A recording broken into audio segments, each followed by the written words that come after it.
Du coup, je m'appelle Maxime Benazé, je suis ostéopathe dans la région toulousaine, au sud de Toulouse, dans un petit village. Je fais du CrossFit depuis 2018 maintenant, et en parallèle, je donne des cours à l'école d'ostéopathie de Toulouse, à l'Institut toulousain d'ostéopathie, où je suis tuteur en clinique. Donc en gros, j'encadre les étudiants quand ils prennent en charge des patients externes qui viennent directement à l'école pour se faire manipuler. Euh, Globalement, ça fait, je dirais 25 ans que je fais du sport régulièrement. J'ai commencé par du foot, puis du rugby, et j'ai fini par mettre au CrossFit après, une fois que j'ai été diplômé, suite à de nombreuses blessures, notamment au rugby. Et j'ai commencé le CrossFit à la base pour de la réathlétisation et pour garder une bonne forme physique, sans trop savoir dans quoi je m'engageais dans un premier temps. Et tu y es resté. Et j'y suis resté. J'y suis resté. Ça a été particulier parce qu'au début, j'ai fait de la kiné pour de la rééducation suite aux blessures. Et ce que j'ai trouvé cool, c'est que je voulais retrouver quelque chose d'intense, du moins dans ma vision, dans ma conception à ce moment-là du CrossFit, mais qui était un peu plus sécuritaire. Ça peut être un peu paradoxal justement avec la vision du CrossFit, mais entre le côté traumatisme du rugby et le côté intensité, l'intensité ne me faisait pas peur par rapport au sport. C'était plutôt l'aspect traumatique, surtout quand on se met à son compte après. Donc voilà, c'est un truc où il faut le prendre en compte. C'est sûr. Parce qu'arriver au cabinet un peu esquinté le lundi, ça fait rire les patients, mais c'est vrai que voilà, quand on a mal tous les lundis, c'est un peu, C'est dur, ouais. un peu compliqué. Clair. Voilà. Clair. Tu mets la barre haut avec tes 25 ans de sport régulier. C'est vrai. Et ça m'a fait mal parce que du coup, j'ai réfléchi. 25 ans, ça fait mal aussi parce que du coup, je me dis, ça fait du coup longtemps, donc du coup, j'avance aussi dans l'âge. Mais c'est bien. Donc c'est ce qui me Bien, fait parce un peu qu'il y a- en forme. Toujours. Il y a une seule autre option que avancer en âge et elle est pas marrante. Ouais. Euh, C'est sûr. T'as quel âge toi? J'ai 31. Ok. Ok. Moi j'ai 35 ans. Je m'appelle Virgile. Je fais du sport de manière vachement moins régulière. En vrai, je fais du sport gosse. Je pense que les gosses font du sport en fait. Enfin, à l'école. Pas à l'école, pas que à l'école. Je sais pas, tu vois, si maintenant c'est un peu différent, mais moi j'ai grandi en milieu rural, tous les gamins faisaient du sport. Tous les gamins ils étaient au club de foot local. Voilà, pas d'autre alternative. Si, quand t'es une fille, t'allais au club de danse. Et c'était les années 2000. Et après, j'ai vachement arrêté quand je fais mes études de médecine. Parce que première année, tu charbonnes tout le temps, tu as la tête dans le guidon. Deuxième année, tu débrayes autant que tu as charbonné la première. Troisième, tu dis que c'était pas mal de débrayer et puis tu continues un peu. Tu vois. Quatrième, cinquième, tu dis putain, j'ai pris un petit peu de retard. Sixième, tu as le concours de l'internat, donc tu essayes de courir après ton retard. Je m'y suis remis pour de vrai. Enfin, tu vois, je faisais du sport en pointillé pour toutes mes études de médecine. Et je m'y suis remis pour de vrai. Il n'y a pas si longtemps que ça, je dirais. Il y a vers le Covid, tu vois. Je me suis inscrit. Ma première box de CrossFit, c'était chez Loïc, en face d'Oncopole, CrossFit Porté. Je me suis inscrit là-bas peut-être 8 mois avant le confinement. Ok. 8-9 mois avant le confinement. Et puis après j'ai essayé de m'y tenir un petit peu et j'ai changé de lieu d'exercice, j'ai changé de salle du coup. Je fais partie des mecs, moi, tu sais, ils sont pas hyper communautaires. Je vais dans la salle à côté de chez moi. Et les mecs, je les admire, ils font 45 minutes pour aller dans la salle depuis des années, et puis je trouve ça balèze. Mais du coup, maintenant, je suis dans une salle à côté de chez moi et j'y vais par contre vachement plus régulièrement parce que j'ai découvert qu'après 30 ans, mon corps il répondait vachement moins bien quand je voulais refaire du sport ou quand je voulais un petit peu trop serrer sur n'importe quoi dans mon hygiène de vie. Et tu vois, vraiment, depuis l'âge de 30 ans, je fais vachement plus gaffe à ce que je mange, comment je dors, le sport que je fais et tout ce que je fais autour du sport. Tu vois, bouger, faire de la mob, avoir un sommeil de qualité, faire attention à m'étirer, tout ça. Mais pour moi, tu vois, ça fait 5 fois moins de temps que toi que je suis régulier sur le sport.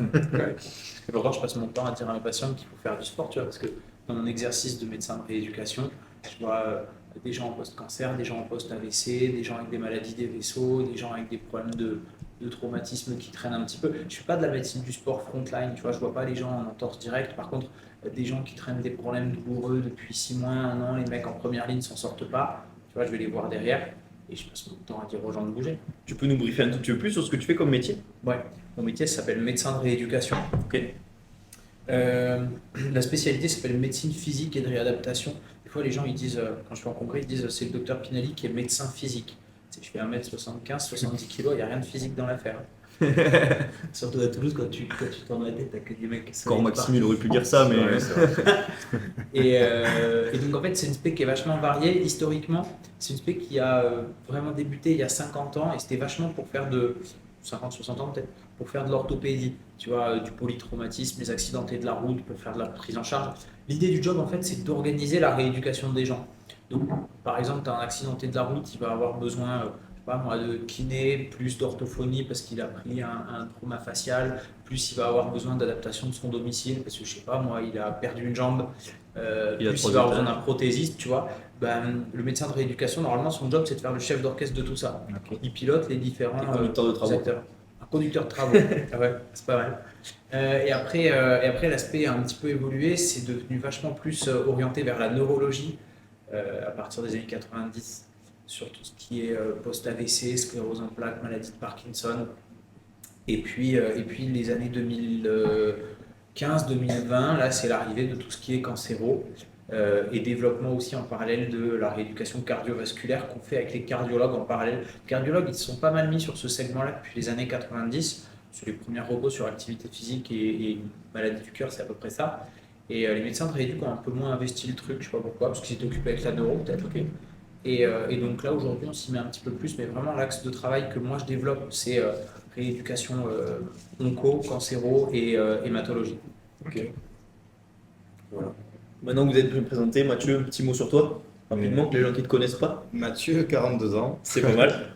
Ça fait 20 ans que je suis coach et ça fait 13 ans que je coach le CrossFit. J'ai monté CrossFit Muret avec ma chérie Armelle il y a à peu près 9 ans. Ok. Et là, je me suis associé à toi et à Serge, qui ont fait un coucou pour monter au trail. Cool, parfait. Et moi, pour ceux qui ne me connaissent pas rapidement, du coup, Simon, j'ai 25 ans, autant d'années de pratique de sport que Maxime. Je sens que ça. Aïe, aïe, aïe. Et du coup, je suis coach à CrossFit Muret, j'ai monté CrossFit au trio avec Mathieu et Serge, et voilà quoi, rapidement. Cool. Première question. J'imagine qu'à travers vos expériences et ce que vous avez pu faire comme métier, votre vision du sport, elle a dû changer un tout petit peu. Ok, peut-être que vous ne preniez pas le sport de la même facette dans vos premières années d'entrée en médecine ou d'entrée en école que maintenant. J'aimerais bien savoir votre vision sur qu'est-ce que vous pensiez du sport à l'époque et comment vous le voyez maintenant. Du coup, d'un point de vue, déjà comme tu dis, ce qu'il faut dissocier, c'est que quand tu commences tes études, tu réfléchis pas forcément à la personne que tu vas être quand tu seras diplômé. C'est-à-dire, arriver à anticiper de comment est-ce que tu vas conseiller aux gens ou ce qu'il faut qu'ils fassent dans un second temps, c'est compliqué. Donc tu l'apprends déjà toi en tant que sportif. Moi, sur mes 25 ans du coup de sport, j'ai fait quasiment que de la compétition, même que de la compétition. Dans quoi, au rugby? Beaucoup foot, surtout pendant Oh là une là, quinzaine d'années. C'est un foot. Ouais. Puis après, dans mes études justement, post-bac, j'ai découvert le rugby parce que aucun de mes copains ne faisait du foot. Eh ouais, je comprends. On est à Toulouse, donc forcément. Donc je me suis mis au rugby avec eux. Et grosse bêtise, puisque c'est là où j'ai découvert toutes les blessures du monde, parce que j'étais pas préparé à ça, justement, physiquement.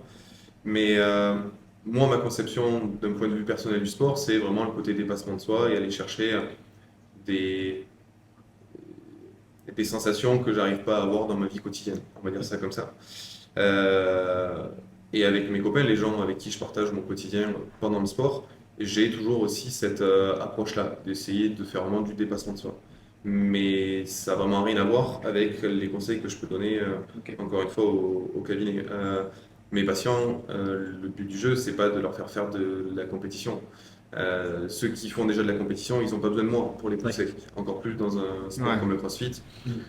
On n'a pas besoin de les pousser. Ceux qui font de la compétition, ils sont déjà plus que de façon trop intense sur certains. Mais c'est surtout en fait de dissocier le sport de l'activité physique. C'est déjà la première étape. Il y a beaucoup de patients qui m'expliquent qu'ils font du sport, mais parce qu'ils vont faire le tour du lac de la Vernose. Donc en gros, ils marchent une demi-heure une fois par semaine, à peu près à 3 km/h, et ils t'expliquent que Ils font du voilà, sport. ils font du sport. Donc du coup, ce qui est compliqué, c'est d'arriver à placer le curseur pour que la personne, tu la stimules, pour qu'elle continue et qu'elle augmente l'intensité, et de ne pas la décourager, mais en même temps de lui faire prendre conscience que c'est pas C'est pas suffisant. Voilà. C'est de l'activité physique, ok, C'est bien. c'est bien, mais c'est pas ça qu'on peut appeler du sport, du moins de mon point de vue. Donc mes patients, au-delà de leur conseiller de faire du sport, en fonction de la personne que j'en face, je vais déjà commencer par leur demander de faire de l'activité physique. Donc ça va commencer par faire une demi-heure de marche, d'aller chercher le pain en marchant, d'aller faire le tour Ah du ouais. pâté de maison en vélo, j'en sais rien, mais c'est déjà une première approche. Et encore une fois, contrairement à Virgile, mes patients, ils sont pas malades. Alors, il y en a qui ont des maladies, mais c'est pas, ils viennent pas me voir pour que je les soigne par rapport à leur maladie. Donc, le profil de mes patients est différent. Tu vas avoir le patient qui est très sédentaire parce qu'il est tout le temps sur son ordinateur pour son boulot. De la personne qui va être en fort surpoids, de la personne qui a un certain âge et qui se dit que de toute façon, l'activité physique, c'est derrière elle et maintenant, elle espère juste profiter de sa retraite. Donc, en fait, tu vas pas conseiller la même chose à toutes les personnes. Euh, mais paradoxalement, par rapport là à ce qui nous amène aujourd'hui, toutes ces personnes-là peuvent être concernées par le CrossFit, ou du moins ça peut être vraiment quelque chose qui les rassemble, quel que soit leur profil. Tu vas pas leur amener de la même manière, tu vas pas leur présenter les mêmes objectifs, tu vas pas les stimuler de la même manière. Quelqu'un qui est en surpoids qui te dit, ben voilà, je vais essayer de perdre du poids, et il va voir ça, le CrossFit, comme quelque chose d'inatteignable parce que trop intense pour lui et trop violent en termes de reprise d'activité physique. Ben, tu vas plutôt mettre l'accent sur la reprise d'activité. Et donc, que si lui, il se sent pas directement de faire du CrossFit, ça peut être un objectif une fois qu'il se sentira un peu plus en forme et lui donner des informations pour que petit à petit, il se sente capable de D'aller pousser chercher la ce porte. truc-là. Ça va être, comme je te dis, d'aller marcher 5 minutes, Mhm. puis d'aller courir 10 minutes, puis d'aller faire un peu de vélo. Et le fait qu'il fasse de façon un peu plus régulière la pratique sportive, puis le rassurer sur l'évolution du CrossFit. Moi, le premier, quand j'ai commencé le CrossFit après mes blessures, je me suis dit, bon, mais qu'est-ce que c'est? On en a parlé, mais tu tapes sur YouTube, tu regardes une vidéo. Et Ça fait peur. Ouais. ben, en Mais- fait, il y a quand même aussi une évolution par rapport à ça. Moi, quand j'ai tapé en 2018, tu rates des vidéos qui ont 2-3 ans. Et justement, avant de venir là, je regardais les vidéos. Et c'est fou quand tu vois l'évolution des vidéos de 2015, 2016, 2017 avec des vidéos aujourd'hui. Moi, le premier, je pense que là, aujourd'hui, je tape CrossFit, je vois les games, donc en gros, la plus grosse compète mondiale. Tu vois les hommes comme les femmes, les charges qui bougent, l'intensité qu'ils mettent, etc. Le gap, il est monstrueux. Oui, oui. Mais c'est ce qui est bien aussi, c'est que quand Virgile, là tu parlais du Covid, je pense qu'il y a quand même eu un vrai tournant et ça a été un peu un virage, que ce soit pour le CrossFit ou le sport de Beaucoup façon de gens se générale. sont remis au sport, ne serait-ce que à Ouais. regarder des vidéos sur YouTube, et ça a éduqué les gens à se dire j'ai du temps maintenant, je vais faire des trucs pour moi. Mais ils ont gardé ce truc de je vais faire des trucs pour moi pour plus tard. Ça, c'est vraiment cool. Ouais. Et il y a on a justement un peu délaissé, surtout dans le monde du CrossFit du coup, l'aspect compétition, l'aspect Ouais. compétitif, de l'aspect justement CrossFit santé, ce qu'on essaie de Nous, promouvoir. on en dans parle, le on en parle CrossFit souvent, mais Ouais. la clientèle qui vient maintenant dans nos salles de CrossFit, et même je pense dans les salles de sport en général, c'est des gens différents. C'est plus des gens de tous les jours que tu croises dans la rue que le mec stock baraque qui arrive et qui passe la porte de ton affilié, quoi. Ça a beaucoup changé.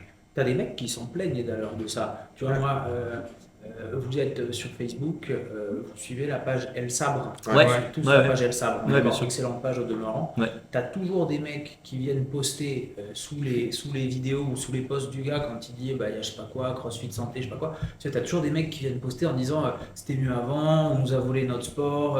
Moi j'ai eu un truc qui m'avait choqué, du genre il parlait des adaptives aux games. Games. Donc les adaptives, pour ceux qui ne connaissent pas, c'est les catégories pour les personnes en situation de handicap notamment, tu vois. Et le mec disait c'est n'importe quoi, maintenant on ouvre ce sport aux handicapés. Enfin, tu vois, mais c'était complètement frontal, genre Ouais, ouais. Jean-Michel Pudlov, tu vois. Il n'y avait plus rien, tu vois. Et je trouve que clairement il y a eu une évolution qui est ouf, qui t'empêche pas, si tu as envie de te mettre la cartouche du siècle, de le faire, si tu as envie d'être dans un projet hyper compète, de le faire. Mais je suis hyper content, moi, tu vois, au niveau acteur de soins, de se dire maintenant c'est une cartouche que tu peux tirer dans un objectif santé. Ah ouais. En disant tu vas chercher des stimuli qui sont ceux qu'on veut avoir pour un mec arthrosique, pour une nana insuffisante cardiaque, pour un type avec une bronchite chronique, tu vois. Tu sais ce que tu vas chercher comme stimulus et en fait tu peux l'avoir. Et du coup, le CrossFit devient un outil et pas une finalité. Peut-être que c'est ça que les gars ont du mal à supporter en fait. Ouais. Et après, en plus, au début du CrossFit, c'était un cercle assez fermé. Hein. On avait déjà parlé au premier podcast, c'était que des sportifs.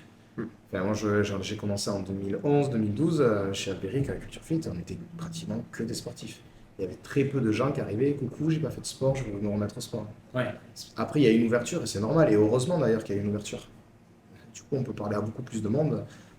Maxime nous envoie beaucoup de gens qu'il a en soins et et on s'en occupe et c'est génial quoi. Moi, mon meilleur exemple à chaque fois, et je m'en sers souvent quand je vois des nouveaux adhérents, c'est mon frère qui était là tout à l'heure et mon père que j'ai mis au CrossFit. Et même système, au début, genre, on parlait à la maison, il me regardait avec des billes comme ça. Mon père qui a un petit problème cervical, il me dit, mais jamais je vais venir. Et maintenant, mon père, il prend ses dumbbells quand il va voir mes grands-parents, il fait ses petits watts dans son coin et ça régale. Mais eux, ils avaient ce truc comme sport compétitif. Et le fait d'avoir mis le pied dedans, ils comprennent que c'est juste un sport pour se faire du bien et venir et avoir un bon état de santé au quotidien. C'est sûr. Il y avait une vidéo qui avait été bien faite, je sais plus qui l'avait faite, vous l'avez peut-être en tête. Ça parle d'une nana qui est hôtesse de l'air. Et en fait, ça la J'ai suit, vu. tu sais, ça la suit dans son boulot Ouais. et à son entraînement de CrossFit. Et genre, tu vois que c'est exactement les Tu mêmes vois Ouais. très bien, ouais. Genre, tu sais, quand Soulever elle, un sac et le mettre quand elle là-haut, soulève le sac, et en fait, Elle fait le un wall ball. ouais. tu vois, un truc comme ça. Ouais, Et, ouais. et c'est ça, c'est hyper chouette, tu vois, le côté fonctionnel de ce sport, tu peux clairement pas l'enlever, quoi. C'est C'est des génial. mouvements, tu les copies-colles dans ta vie de tous les jours. C'est génial. Mais par contre, c'est quelque chose qu'il faut répéter tout le temps. Pendant mon cours, souvent dans la semaine, dans le mois, je le répète tout le temps. Les mouvements, parce que des fois, tu as des mouvements que tu n'as pas envie de faire. Lever un Même gros le warm. ball ou le warm, etc. Et du coup, on a monté 40 plaques Ouais, 40 plaques d'OSB en d'OSB à passant un par étage. l'escalier. C'était comme si on avait un warm. Et du coup, je descends le truc, je dis, vous voyez le warm, en fait, mais ça sert à ça. C'est vraiment c'est un outil fonctionnel pour nous aider dans la vie de tous les jours. Et pas que dans la vie de tous les jours, dans le sport, dans tout. Dans tout, dans tout. C'est cool, ça me fait rebondir sur un truc, c'est l'éducation. C'est quoi notre part dans ce truc éducatif, ne serait-ce qu'au sport, mais aussi à la santé, à la nutrition, à tous ces thèmes-là. Il faut que ça soit central dans ce qu'on propose. Est-ce qu'il n'y aurait pas une démarche à faire aussi côté peut-être éducation, même des enfants? Alors déjà, il y a un truc d'éducation, des éducateurs potentiels. Ouais. Tu vois, pour le coup, on est en train de discuter avec Julien Festor de mettre en place des trucs sur CrossFit Santé et des formations parce que, alors vous étiez là quand j'en ai parlé à Sorg, Ouais. mais moi je suis en train de publier une étude qui est les résultats de 330 questionnaires que j'ai fait faire par des médecins, enfin les réponses d'un questionnaire auquel 330 médecins ont répondu quoi, sur des représentations CrossFit et santé. Et aujourd'hui, tu as plein de médecins qui n'osent pas prescrire du CrossFit parce qu'ils ont une image, tu vois, de sport de bourrin, de sport où on va se mettre en danger. Et à titre perso, tu vois, quand je me déplace dans des villes en France pour faire des confs, quand je suis en vacances, machin, j'ai le drop-in assez facile.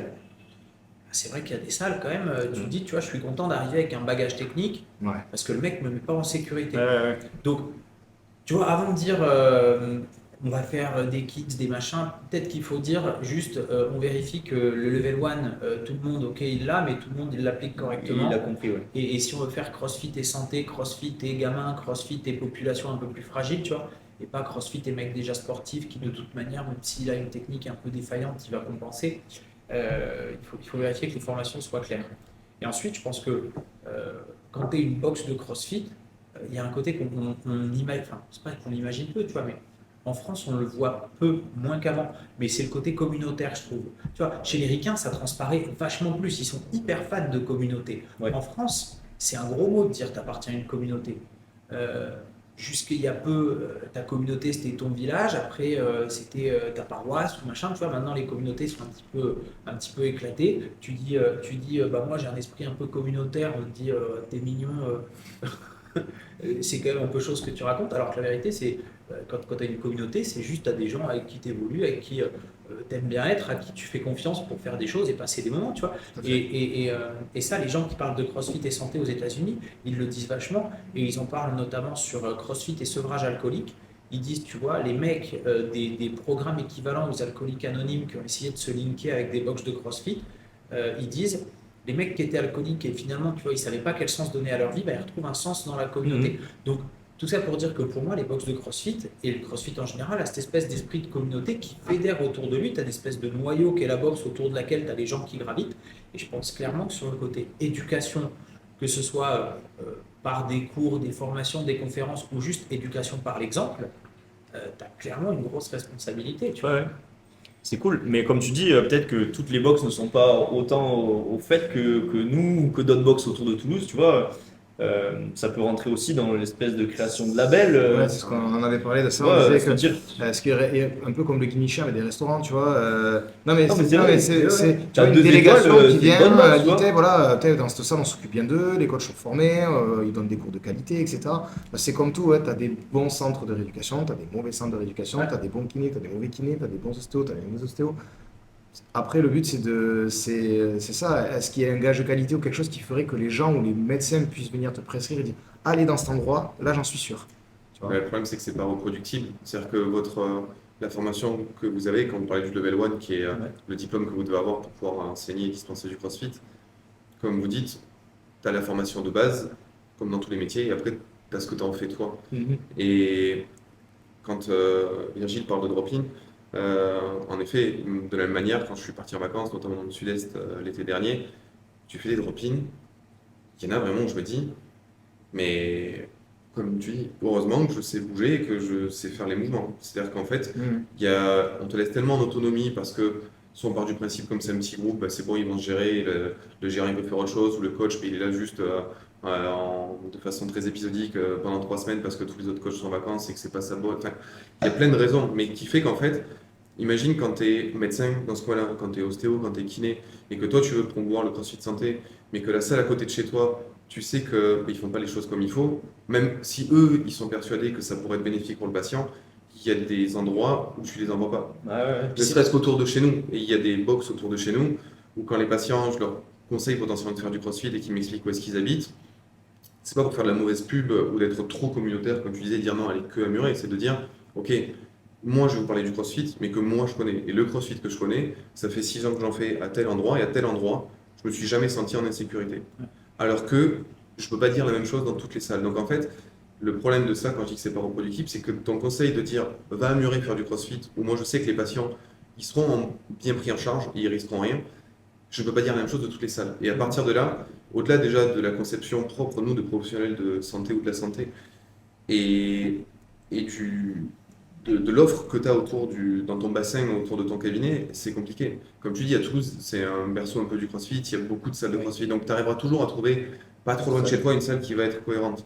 Mais il y a d'autres coins en France où il y a peut-être une salle tous les 50 bornes. Ouais. Et dans ces cas-là, c'est ces médecins-là ou ces professionnels-là à qui tu demandes de prescrire, où tu les mets un peu en difficulté. Parce qu'en fait, même si eux sont persuadés que ça peut être une bonne chose, malheureusement, les gens qu'ils ont à côté d'eux Donc, pas la capacité de n'ont pas dispenser un exactement. cours. Donc en effet, le côté label est pertinent. Mais à partir de là, tu arriveras dans des prises en charge qui seront encore différentes. C'est-à-dire qu'à partir où le médecin prescrira du CrossFit, ça sous-entendra que potentiellement la sécurité sociale participera ou qu'il y aura un organisme qui participera et va financer ça. Et donc du coup, il y a un moment où eux aussi, ils auront un droit de regard là-dessus. Et donc eux aussi, ce sera peut-être eux, alors, que ce soit la sécurité sociale ou des mutuelles, si c'est de côté un peu plus privé, mais tu vas arriver à un stade où la mutuelle va dire, ok, on va vous prescrire du CrossFit parce que vous avez des troubles musculo-squelettiques. Après, ça peut rester un label en interne. oui, Et avec que des ce soit sur audits. prescription et que ce soit Ouais, accessible. Oui, à- mais en fonction de l'évolution, jusqu'où on veut le pousser. Parce que Ça dépend jusqu'où tu le si pousses. tu le pousses comme de la kiné, on va dire comme un moyen de rééducation, tu risques d'avoir ce système de dire, ok, mais la mutuelle va venir, entre guillemets, mettre son nez chez toi et dire, ok, ils vont envoyer quelqu'un, voir un peu comment tu bosses, ok, bon, en gros, toi, tu es certifié, et donc tous les gens qui souscrivent à ma mutuelle, s'ils doivent faire du CrossFit, je les rembourserai, mais que s'ils vont soit dans ta salle qui a été Mais ça existe certifiée. déjà, ça, dans les salles de fitness. Je l'avais fait quand je travaillais sur Mais Montauban. c'est les salles finales qu'on le a pas. Ah, pas Ouais, exactement, c'est ça. activité Ouais. physique adaptée. Ouais. Et moi, ça, je l'avais quand j'étais à Montauban, tu vois. Après, comment le reproduire sur le côté CrossFit? Mais peut-être qu'il faut déjà le dissocier. Tu vois, je pense que c'est un problème qu'on a en France, c'est qu'on a du mal à dissocier soins et prise en charge du soin. Alors qu'aujourd'hui, tu as plein de soins qui ne sont pas pris en charge par la Sécu et des soins pertinents. Mhm. Tu vois. La Sécu, les mutuelles, elles vont jamais te payer un bon matelas, elles vont jamais te payer des volets occlusifs, elles vont jamais te payer un logement silencieux. Tu vois. Or, on sait que c'est des facteurs qui sont vachement importants pour avoir un sommeil de qualité. Que si tu n'as pas un sommeil de qualité, derrière, tu as une inflammation systémique de bas grade plus facile, plus de maladies cardiovasculaires. Enfin, tu vois. Donc, il faut, je pense, dissocier le payeur de tout ça. Et quand tu dissocies le payeur de tout ça, qu'est-ce qui te reste? Il te reste des patients, ok, des soignants, et puis des effecteurs de soins. Les soignants, je veux dire, tu vois, les gens qui orientent la prise en charge, les médecins, les infirmières, les gens qui sont à l'échelon stratégique, tu vois, que les gens qui sont à l'échelon opérationnel. Mais au-delà de l'aspect financier, je pense que quand tu es un médecin et que tu as l'habitude de réfléchir en primum non nocere, tout ce qu'on te met dans la tête, principe de précaution, tu vois, avant tout, ne pas nuire. faut que tu sois sûr que ce que tu conseilles à ton patient, c'est bien pour lui. Tu as dit tout à l'heure, si tu sais que la boxe, si tu es médecin et que tu sais que la boxe de CrossFit, ils sont nasses, t'envoies pas tes patients. C'est pire que ça. C'est si tu es médecin et que tu n'es pas sûr que les mecs, ils sont vraiment bien, tu vois, bah, par défaut, si tu les connais pas, tu préjuges qu'ils vont pas bien faire le job. Tu vois. Donc, moi, je crois que la labellisation, elle est bonne.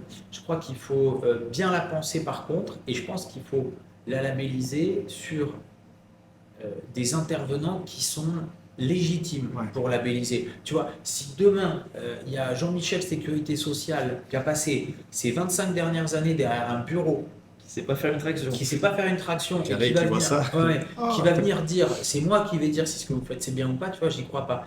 Et je pense que c'est pour ça qu'un partenariat entre des médecins, des soignants qui le connaissent et CrossFit, tu vois, ça peut être très bien. Parce que tu as cette légitimité de dire, tu as des mecs qui connaissent le sport, tu as des mecs qui connaissent le sport santé, tu vois, et puis en fait, on co-construit un truc.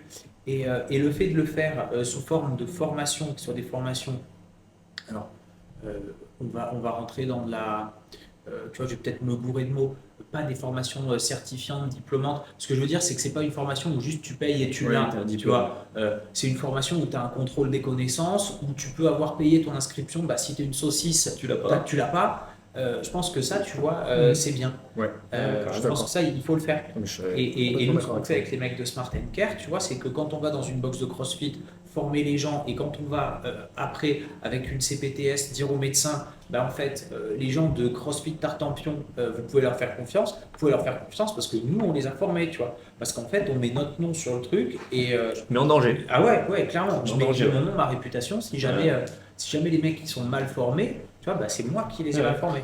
Mais tu vois, ce serait plus facile ensemble. On avait fait une semaine de la santé. Ouais. On avait invité tout professionnel de santé. Ça aurait pu être des kinés, des ostéopathes, etc. Sur le panel, on a eu beaucoup de kinés, beaucoup d'ostéopathes, Assez jeune. c'est jeune. On a eu un médecin généraliste qui s'est déplacé. Pour pas citer son nom, elle était très très désagréable. C'est-à-dire qu'elle est arrivée, elle était déjà avec des a priori. On n'a jamais pu lui faire changer. Elle n'a même pas fait l'effort de vouloir essayer de comprendre. Et C'était, ce qui était frappant dans cet échange avec cette dame, c'est sa vision dépassée, entre guillemets. Alors, j'ai voulu lui faire des mouvements de la vie de tous les jours, genre des burpees, etc. Et elle me dit qu'elle a mal à l'épaule. Je comprends tout à fait, je lui demande des options, des adaptations. Et en creusant un petit peu, elle me dit que dès qu'elle fait des mouvements du haut du corps, exemple, aller couper des branches dans les arbres, elle a des douleurs aux épaules. Et cette dame, en réfléchissant dans la discussion, elle me dit j'ai mal 3-4 jours après, après ça passe mais ça va. Je lui dis vous faites quoi comme sport? Elle me dit de la danse et je fais de la piscine. La piscine je ne fais jamais les bras, etc.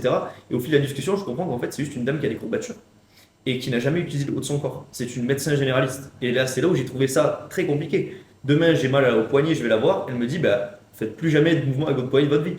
Ça c'est vraiment compliqué. Ah ouais. Ça rejoint une discussion qu'on avait et une question qu'on avait avec Mathieu. Ah ouais. C'était pourquoi la réponse, je vais dire quasi systématique à des douleurs, c'est l'arrêt complet du sport. On va voir un médecin généraliste, j'ai mal quand je commence à faire ça, je sens que c'est un peu inflammé, arrêtez tout. Alors, je peux pas te répondre si on enregistre. Celle-là, je peux pas te la répondre en on parce que je vais péter Tu sais, je suis soumis à une obligation de déontologie, Ouais. donc j'ai Ouais, Joker. Joker, Ok, ok. Joker, celle-là, Je te laisse ton Joker. On en parlera en off si tu veux, mais en off, je peux pas te répondre à celle-là. Je te laisse ton Joker. J'ai pas d'ordre, donc je vais te répondre. Tant pis pour mes collègues ostéo qui sont pas forcément d'accord. Mais je pense que dans un premier temps, ça va être le principe de précaution. C'est-à-dire que quand la personne elle arrive, elle a mal.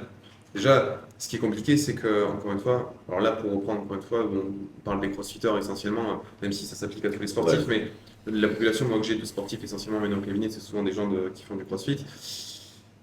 Il faut dissocier le pourquoi est-ce que tu as une blessure. Et la plupart du temps, par rapport au généraliste, j'en sais rien, mais tu as mal au coude, le généraliste, il dit ah, t'as mal au coude, bon, c'est une tendinite, donc du coup, tu as une tendinite, donc tu vas mettre du froid, tu vas t'arrêter, et puis bon, tu feras de la kiné, et puis ça ira mieux. Pourquoi? Parce que il y a eu sûrement, pour de bonnes raisons, des études qui montraient qu'en effet, l'arrêt d'activité physique, le fait de mettre du froid va calmer l'inflammation, parce qu'une tendinite, c'est l'inflammation du tendon, donc du coup, ça peut que améliorer les choses. Sauf que du temps passe, et de la même manière que, comme tu disais, il faut une évolution dans la société sur plein de choses, les choses qui fonctionnaient peut-être il y a 50 ans, on ne le fait plus maintenant. Des gamins ils buvaient de l'alcool à l'école sur la vieille Du école, verre rouge. c'est plus le cas maintenant. Donc il y a des trucs qui évoluent, sauf que ça met du temps à évoluer. Ouais. Et puis quand tu es bien ancré dans tes certitudes, c'est compliqué de faire bouger ça. En gros, tu n'as jamais, quand il parlait tout à l'heure de primum non nocere, tu n'as jamais aggravé personne, du moins sur du court terme, Ouais, sur du court terme. voilà, à lui dire d'arrêter. Quelqu'un qui fait du sport, qui s'est blessé ou du moins qui a une douleur, tu lui dis de rien faire, a priori, sur le moment, il ne va pas s'aggraver. Plus tard, ça peut engendrer d'autres conséquences, parce que comme il fait moins de sport, il y aura des maladies cardiovasculaires, tu vas avoir un peu plus d'arthrose, tu vas avoir d'autres types de soucis, mais sur du plus long terme, mais moins sur du court terme, tu Dans les t'oublies pas, tu 3 sais mois, que tu risques rien. Après, je pense que c'est notre boulot à nous, quand on conseille les patients. Alors encore une fois, moi je ne parle pas de généraliste, ce n'est pas des compétences que j'ai, mais moi, à mon petit niveau d'ostéo, de dire, voilà, d'expliquer le pourquoi du comment. De la même manière, au-delà du généraliste, quand moi j'ai fait mes études, on m'expliquait que le patient il venait, il fallait qu'il soit tranquille, qu'il fasse rien pendant 48-72 heures quasiment, systématiquement, parce qu'on ne sait jamais, ça pourrait ruiner le travail qu'on a fait. Bon, enfin, le patient, quand il se lève de la table, il bouge, il fait sa vie, quoi. Ouais. Donc en fait, on n'est pas des magiciens à prendre un truc, à le remettre pile poil d'équerre, et il faut qu'on le laisse comme ça. Et il y a une règle qui fait qu'au bout de 72 heures, ça va claquer les doigts et ça restera comme ça, figé à vie. Non, Ça a pris. voilà, c'est ça, c'est exactement ça. Les gens C'est restent c'est- pensent, hein. c'est ça, c'est plus de dire, ok, en effet, on a essayé d'améliorer quelque chose, on va le remettre petit à petit en conditions plus classiques, plus quotidiennes que dans ta vie de tous les jours, et on va voir jusqu'où on peut t'amener. Mais l'objectif, je pense qu'on doit tous avoir en tête, c'est de permettre à la personne de reprendre un cours de vie normal ou de reprendre l'activité physique normale. Après, le moyen pour d'y arriver, il va être différent selon les gens et en fonction du professionnel que tu rencontres. Mais moi, mon objectif, c'est pas de dire à quelqu'un, par exemple, qui fait du crossfit, mais tu vas t'arrêter pendant un mois. Mhm. Parce que au-delà sur du court terme, on va dire potentiellement qu'il peut améliorer sa douleur, mais il y a d'autres aspects de sa vie qui vont être mis à mal derrière ça. Psychologiquement, quand on parlait de communauté tout à l'heure, tu vas être un peu isolé parce que tu ne vas plus voir tes potes. Fonctionnellement, il y a des amplitudes que tu vas plus les chercher parce que tu sais que tu as mal à chaque fois que tu les fais. En termes de reprise d'activité derrière, comme pendant un mois tu n'y as pas été, T'as pas envie, hein.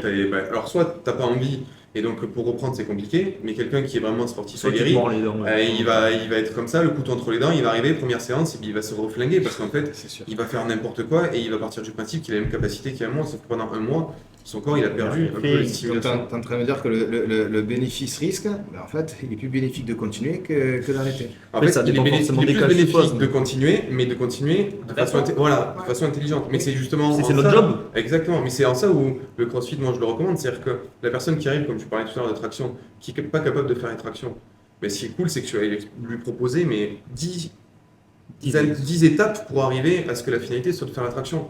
Lui, il arrive, il te dit, je peux pas faire une traction. Toi, tu vas lui montrer, ok, peut-être que toi, du coup, l'objectif, ça sera de faire une traction, puisque c'est un truc que tu sais pas faire. Mais pour arriver à cet objectif-là, je vais te montrer que comme un escalier, on va monter marche par marche pour t'amener à la finalité de faire ta traction.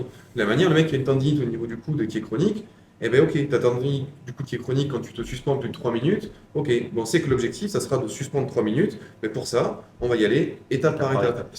Ce qui est fou, c'est que par rapport, par exemple, à les deux arrêts qu'on a le plus, c'est tendinite du coude ou de l'épaule, ou c'est le mal de dos. Et les médecins arrêtent du coup la seule activité qui pourrait leur faire du bien, donc le crossfit. Par contre, ils l'arrêtent et quand tu discutes avec eux, ils ont une tendinite du coude parce qu'ils ont un métier qui est très répétitif, etc. Et par contre, ils leur demandent pas d'arrêter de travailler. Donc en fait, ils n'arrêtent pas la principale cause pour laquelle ils ont cette maladie. Par contre, ils arrêtent la seule chose qui pourrait peut-être te faire du bien. Ouais, parce que la Sécu va jamais emmerder les généralistes sur les arrêts de CrossFit. Par contre, sur les arrêts de travail, un généraliste qui arrête ses patients un peu trop longtemps, il se prend un Jean-Michel Sécu qui sort de son bureau et qui vient l'emmerder. Ouais, mais je comprends. Mais du coup, Moi, ce qui me peine le plus dans la situation de la personne vient nous voir, elle me dit j'ai mal au dos, j'ai une tendinite, je dois arrêter, c'est que généralement, la question c'est ok, mais qu'est-ce que tu vas faire pour que ça aille mieux? Et c'est un pavé dans la mare. C'est ah ouais, qu'est-ce que je vais faire pour que ça aille mieux? Et il n'y a pas eu ce travail de. Après, on parle de généralité, je suis certain qu'il y a des médecins qui font très bien leur travail et qui sont. Sûr et certain. C'est sûr, il y en a plein.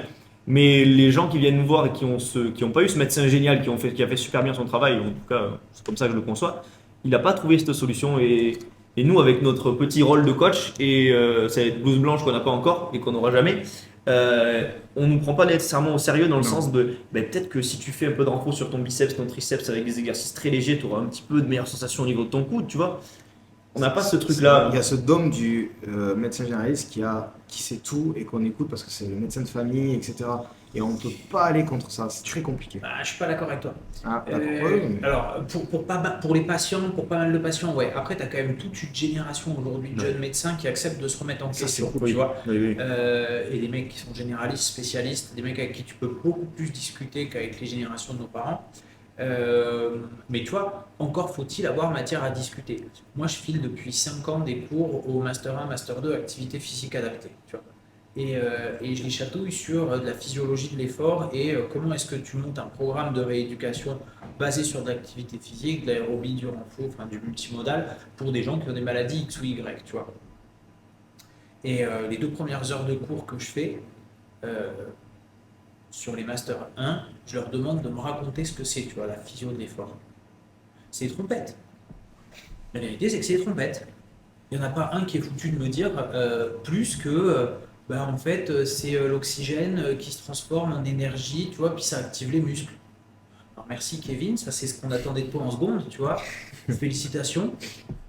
Mais le problème, c'est quelle légitimité tu veux aller avoir à challenger des médecins si t'es une saucisse, hein, tu vois. Je veux dire, il y a un moment aussi, il faut dire, t'as des mecs qui ont le pouvoir de prescription et puis surtout le pouvoir de t'emmerder. Madame Chombier, vous n'irez pas faire de crossfit, tu vois, et Madame Chombier, elle va écouter le docteur, sauf si elle est super déjà passionnée de crossfit, machin. Donc t'as des mecs qui ont le pouvoir de t'arrêter des pratiquants, qui le font parfois parce qu'ils pensent que c'est ce qu'il leur faut, tu vois. Mais si les mecs du monde du sport sont pas foutus d'aller expliquer à ceux qui sont un peu ouverts d'esprit pourquoi est-ce qu'il faut qu'ils changent leur manière de voir les choses, il y a un problème, tu vois.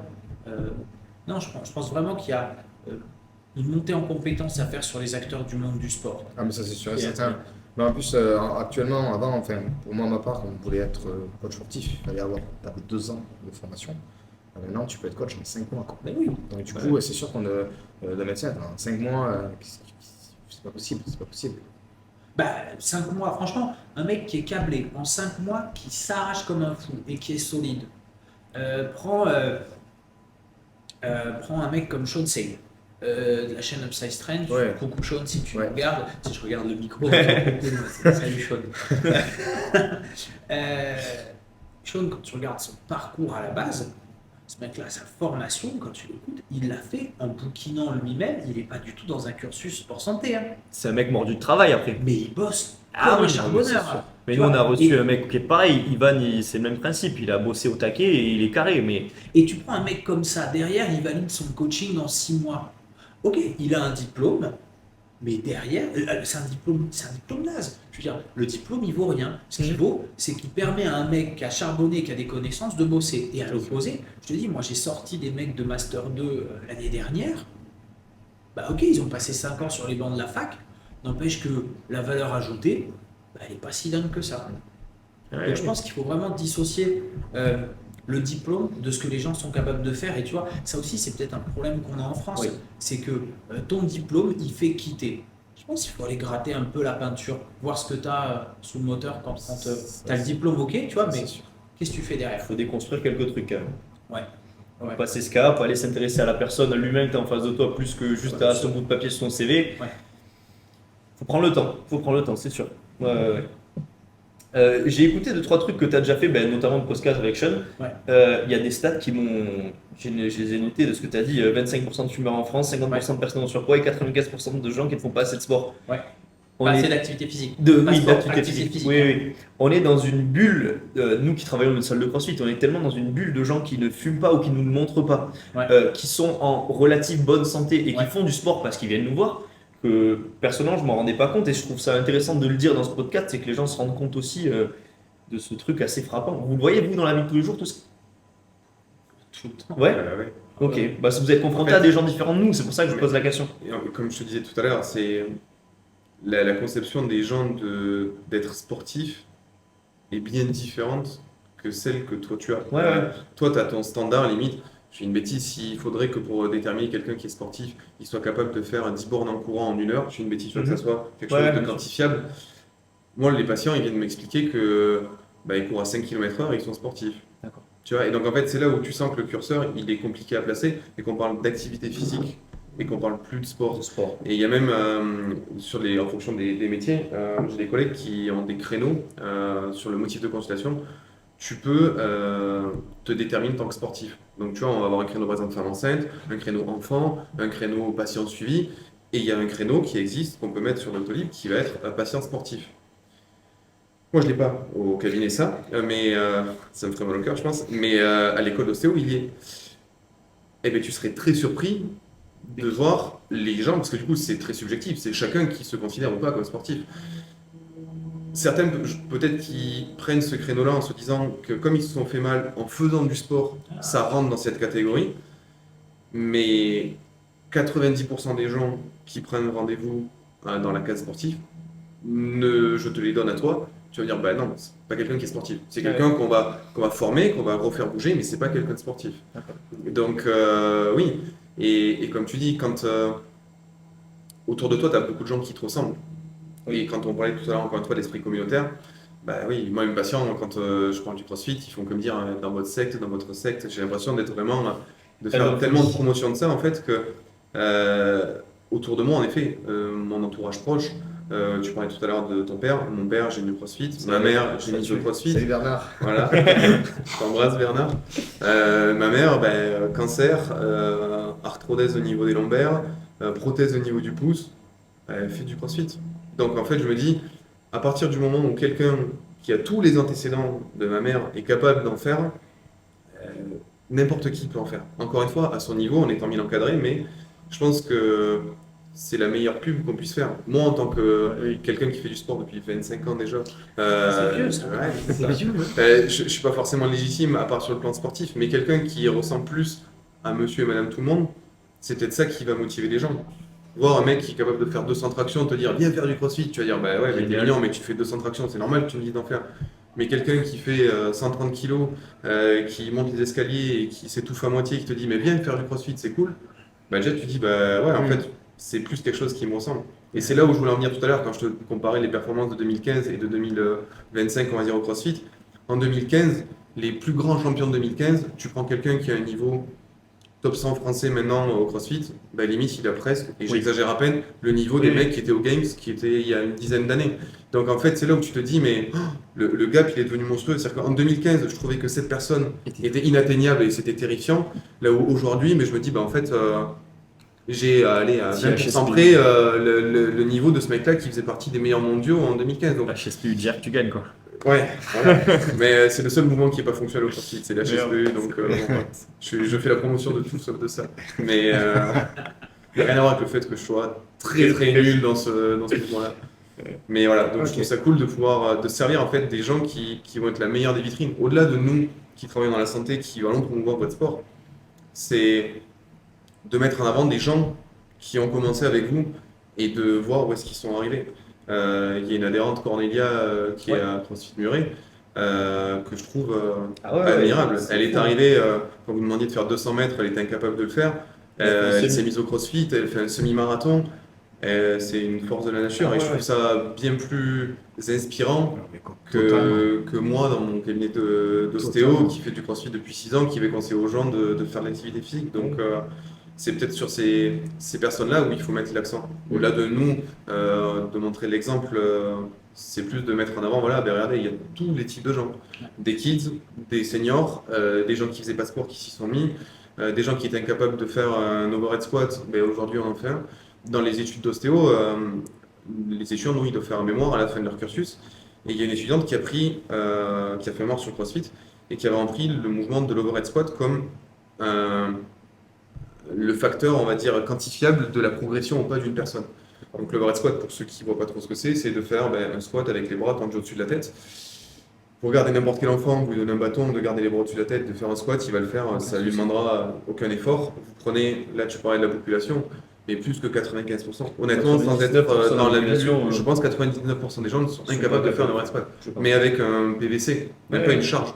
Et donc en fait, elle a pris ça, elle a pris les gens en charge, et elle les a amenés au fur et à mesure de son cursus, de voir une évolution soit au niveau de la cinétique, de la façon dont la personne va bouger la charge, donc elle le filmait avec des points de performance, des choses comme ça, ou soit voir en plus sur une évolution au niveau de la charge qu'elle est capable de lever. Et c'est fou de voir, ben voilà, avec du travail de répétition, avec des conseils adaptés, avec de la pratique régulière, de voir comment les gens sont capables d'évoluer.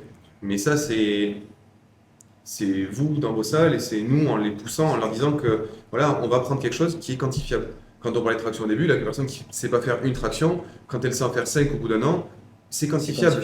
Et n'importe quel médecin, n'importe quel kiné, n'importe quel ostéo qui est contre le CrossFit, mais tu peux t'appuyer sur ça, lui dire ben, peut-être que toi tu n'aimes pas parce que tu as une vision de la chose, mais moi j'ai amené quelqu'un qui est incapable de faire quelque chose à être capable de faire quelque chose. Romain Bristow que tu nous avais envoyé. Ouais. Romain Bristow, un très bon exemple. Et maintenant, il fait des overhead squats, il fait des squats snatch. Alors que C'est c'était. incroyable. Ouais. Moi, j'avais dit, si je lui ai dit la dernière fois, je dis Romain, si un jour on arrive à te faire un overhead squat, des squats snatch, à faire des tractions, etc., On aura gagné. et je t'aurais sauvé la vie.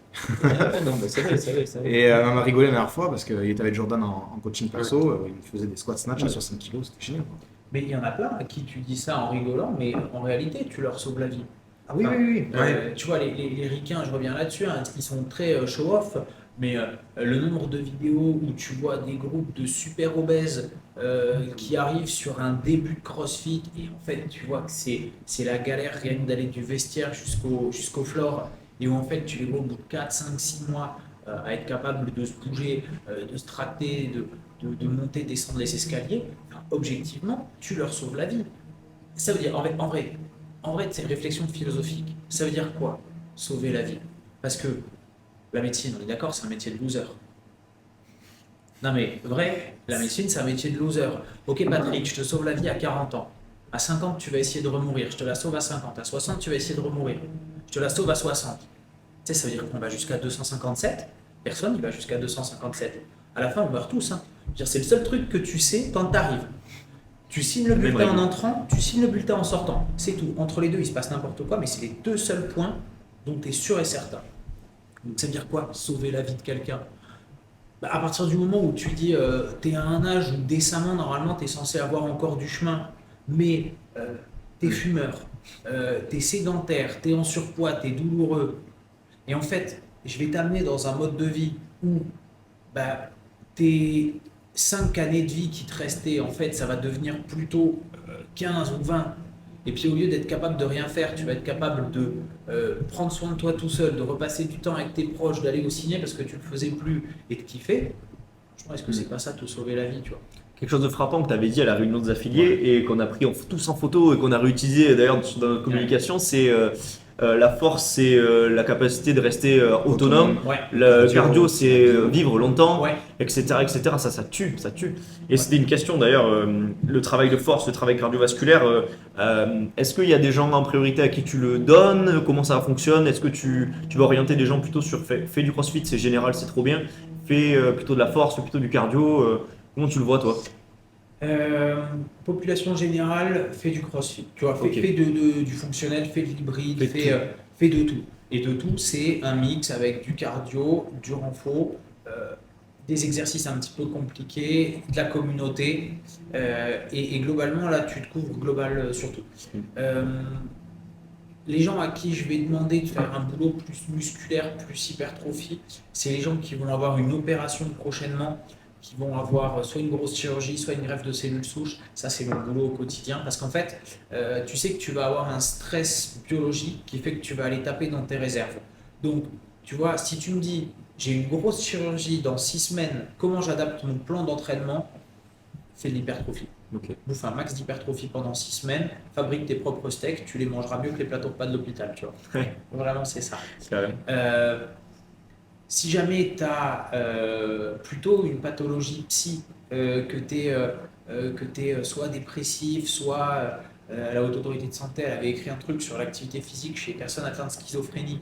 Globalement, là, tu vas jouer vachement sur le côté bienveillant et communautaire. Donc, tu vas faire des activités, quelles qu'elles soient, mais plutôt en groupe. Si tu commences à être vieux et que ton souci, c'est comment est-ce que je préviens la démence, là, tu vas faire du cardio et tu vas faire plutôt des exercices compliqués. Travailler. Ouais, pour faire travailler. Et plus Stimuler. que des exercices compliqués, tu vas apprendre des trucs. Ouais. Tu vois, parce que Sudoku niveau 8, ok, peut-être que c'est compliqué, n'empêche que ça te stimule vachement moins que juste apprendre à marcher. Ok, donc il faut que tu apprennes des nouveaux trucs. Faire un snatch. Ouais, tu Ouais, savais c'est pas faire un stimulant, mouvement, tu apprends une nouvelle séquence motrice. Mm. Ouais, là clairement tu travailles plus ta cognition. C'est stimulant. Nous, souvent, donc, dans ce qu'on propose, quand on coach, etc., on se retrouve souvent avec des dames en général qui ont vraiment cette barrière à la charge et qui vont se retrouver à faire des cours de stamina. Les cours de stamina, je ne sais pas si vous voyez ce que c'est des cours très cardio où il y a peu de charges additionnelles, etc. Et c'est plus eux qui auraient besoin de mettre des charges, Ouais. mais qui sont dans ce truc de oh, je vais me blesser. Alors qu'on leur demande des choses relativement, je vais dire simples à mon niveau, mais prendre un med ball de 12 kilos et le soulever pour se renforcer un petit peu. Je vais me blesser ou j'aime pas ça. Et c'est un peu le curseur du sportif que tu parlais tout à l'heure. C'est je fais du cardio, je cours, etc. Donc je suis en bonne santé. Ouais, alors que Oublier une partie du je prix. suis en bonne santé, Sans oublier- cardiovasculaire. Voilà. Exactement. Clairement, puisque j'ai l'occasion d'en reparler, j'en reparle. Taina Rantanen 99-2000, elle publie 2 papiers énormes où elle a des cohortes de gens, j'en avais parlé à Sorg, elle prend des gens aux alentours de 50 ans, je crois, ouais, 50-60 ans, elle leur fait plein de tests, force, cardio, machin bidule, elle range tout, elle oublie pendant 30 ans, elle ressort 30 ans après et elle regarde le niveau d'autonomie des gens. Ok, est-ce qu'ils sont capables de se doucher tout seuls? Est-ce qu'ils sont capables de se laver les fesses, d'aller aux toilettes tout seuls, tu vois, ou est-ce qu'ils ont besoin de quelqu'un pour les aider? Le seul paramètre qui est corrélé significativement, c'est la force. Donc c'est pas difficile. Tu as 50 ans, t'ambitionnes qu'avec ton cardio qui est en bonne santé, tu vives jusqu'à 80. Bah, si t'as pas envie que ce soit une aide à domicile qui torche le cul, fais un peu de force. C'est de la force. Fais un peu de force. Merci. Après, la seule limite là, à ce que tu dis par rapport notamment aux femmes, c'est qu'il y a un truc que nous, on ne calcule pas non plus du tout en tant qu'homme, c'est que quand il y a eu des grossesses ou des accouchements, il y a des choses que tu fais pas parce que tu n'as pas envie de mettre de la charge et que tu te dis que si tu vas mettre de la charge, tu vas avoir des cuisses énormes ou des épaules énormes, mais des trucs tout simples, de sauter sur une boîte, de sauter à la corde Ouais. à sauter, ou juste de devoir te concentrer quand tu fais un squat en termes de gainage. Nous, Alors- tu me dis rentre le nombril, je rentre le nombril et je me dis ok, il faut que je me gaine. Bien sûr. Mais tu parles du périnée à un homme, Oui. quand tu parlais des 95%, c'est pareil, les Ouais. 95% ils savent pas ce que c'est. Nous, c'est quelque chose qui se fait peut-être de manière différente en termes de contraction. Donc, il y a parmi les gens qui vont aller plus s'orienter sur le côté cardio, comme tu dis, comme le stamina, il y a quand même 2 classes qui est soit l'une, parce que malheureusement, dès qu'il y a un port de charge, il y a d'autres conséquences, alors Ouais. qui auraient dû être potentiellement mieux travaillées pour Ouais. ne pas arriver à cette finalité-là. Exactement. Mais une femme qui a 50 ans aujourd'hui, qui te dit que voilà, elle a accouché quand elle avait 25 ans, on lui a dit qu'à ce moment-là, bah non, le périnée il était ok, il n'y avait pas besoin de faire de rééducation, et qui maintenant, dès qu'elle rigole, dès qu'elle fait un manège à sensation forte, dès qu'elle court après ses petits-enfants, elle a des fuites urinaires. Non, elle n'a pas envie de prendre un ballon, de le jeter, parce que quand Ouais, il va c'est redescendre, vrai. elle va savoir qu'elle sait qu'il y a un truc qui va se passer. Donc, C'est vrai, c'est vrai. il y a aussi ce point-là qui fait que, soit tu as l'aspect fonctionnel qui fait que, comme le travail n'a pas été fait en amont, aujourd'hui, elles se retrouvent avec des choses où elles doivent réfléchir à ça avant de faire n'importe quelle activité. Ok. Et du coup, par contre, là où vous mettez l'accent, et c'est là où vous avez aussi un boulot à faire, c'est pour une population un peu plus jeune, à qui potentiellement on a aussi dit que c'était pas la peine de faire certaines rééducations, certaines choses, pas les forcer, mais leur expliquer l'intérêt. Le pourquoi est-ce que c'est intéressant de faire de la force, le pourquoi est-ce que c'est intéressant de se concentrer sur son périnée. Aujourd'hui, elle ne peut pas soulever une barre à vide parce que sinon il y a des soucis, c'est pas grave. Le but, c'est pas de lui faire devenir une strongwoman, c'est juste de dire, ok, on va commencer avec du PVC, pareil, on va te réapprendre pour que l'objectif qu'on va mettre en commun, c'est qu'à la fin, tu puisses faire des squats, pas forcément très lourds, mais qu'au moins dans ta vie de tous les jours, ce soit pas un frein, comme tu dis, parce que tu dois déménager, porter un carton et que dès que tu vas le porter, tu vas sentir que tu vas avoir une bricole, parce que j'en sais rien, t'as la petite, faut la sortir du lit, tu vas avoir une bricole, parce que tu vas rigoler avec tes copines, il va t'arriver un truc. Donc voilà, c'est là-dedans où vous allez avoir un rôle, et vous le faites déjà, et Armelle, elle le fait vachement bien, et elle le tourne d'une manière un peu autodérision pour que ça se passe mieux, parce qu'il y a aussi un côté un peu tabou. Je le vois, j'en sais rien, ne serait-ce que moi à la maison, quand on discute avec ma femme des WOD qu'il y a du jour, il y a des WOD où elle est contente de ne pas les faire, pas parce que ça va être dur, parce qu'en fait, il y a des trucs où elle aurait dû tout adapter, où ça aurait été une galère. Et c'est là où c'est un peu chiant, parce que toi, tu arrives et j'en sais rien, tu vas dire, bon, aujourd'hui, on va faire des DU, d'accord? Ceux qui ne savent pas faire des DU, vous allez faire des sauts simples. D'accord? Ou des fois, tu vas dire, ben non, aujourd'hui, ça va pas être des sauts simples, vous allez prendre une corde un peu plus lourde, vous allez sauter au-dessus des haltères.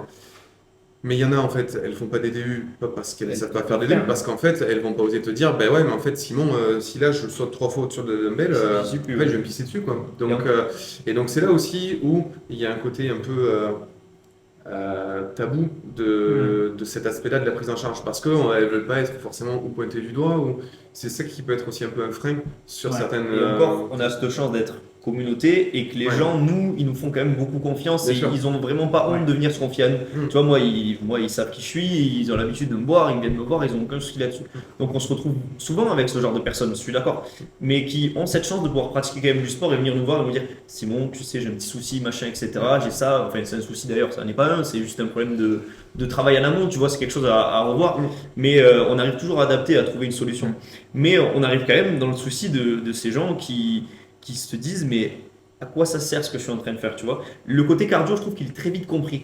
Cardio, je vais faire bosser mon cœur et je serai en meilleure santé. Le truc de je vais mettre sous une barre, et une barre, peu importe, ça peut être 100 kg, ça peut être 200 kg, ça peut être 100 kg, on s'en fout. Ça peut être une barre à vide, un PVC.